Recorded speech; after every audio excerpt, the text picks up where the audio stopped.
సుమనమ్మ నిన్ను అన్ని మాట్లాడుతున్నా నువ్వు చిరునవ్వు నవ్వడం నాకు నచ్చలేదమ్మా. నేను నవ్వితే బాగుంటానని బాబుగారు చెప్పారు. మీకేమో నచ్చలేదంటున్నారేంటి బాబాయ్? నువ్వు సంతోషంగా ఉంటే నాకు పరమానందమ్మా.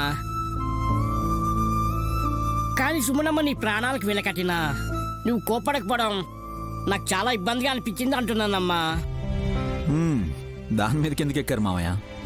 ఇలా పైనుండి చెప్తా తప్ప నైనమ్మకి వినబడదని. నాకేం చెవుడు లేదు బాబాయ్, స్పష్టంగా వినిపిస్తోంది. ఆ, మామయ్య, నువ్వు నైనిని గమనించావా? ఆ? ఈ మధ్య తనకు కోపం రావడం లేదు, శాంతి మంత్రం చదువుతోంది. ఆ? ఎందుకంట?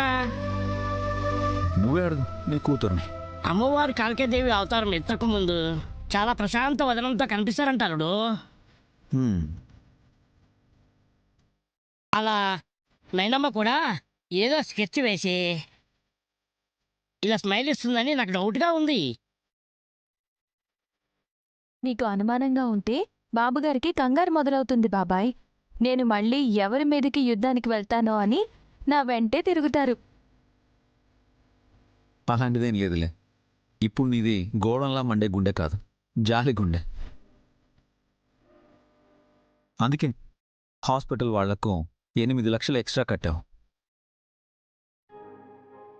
కట్టాల్సి వచ్చింది. ఎందుకు? దయతోనే, ఇంకొకరికి ఉపయోగపడుతుందని. ఇన్సూరెన్స్ కూడా ఉలూచి పాప పేరు మీద చేయడానికి మించిన కారణం ఉండదు నాయని. ఇద్దరు ఆడపిల్లలు ఉన్నా సరే ఉలిచి భవిష్యత్తుని తన ఆయుష్కు ముడిపెట్టుకొని ఆలోచించిందంటే నీ భార్య చాలా గొప్పది అల్లడో.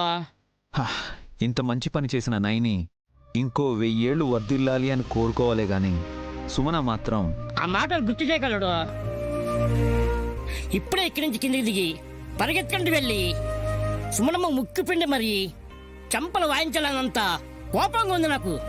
మీరు దూకేయకండి, కాళ్ళు వెనకేయగలదు. మామయ్య నువ్వురా. నన్ను విడిచిపెట్టాయలుడు. కింద పడతావు. కిందకు వదిలేయమని కాదు, నువ్వు వదిలేస్తే నీ మరదల సంగతి నేను తేల్చుకొని వస్తాను. ఈ ఆవేశమే వద్దనేది. నువ్వురా, నీకు అర్థం ఎలా చెప్తాను. అలాగే అల్లుడు.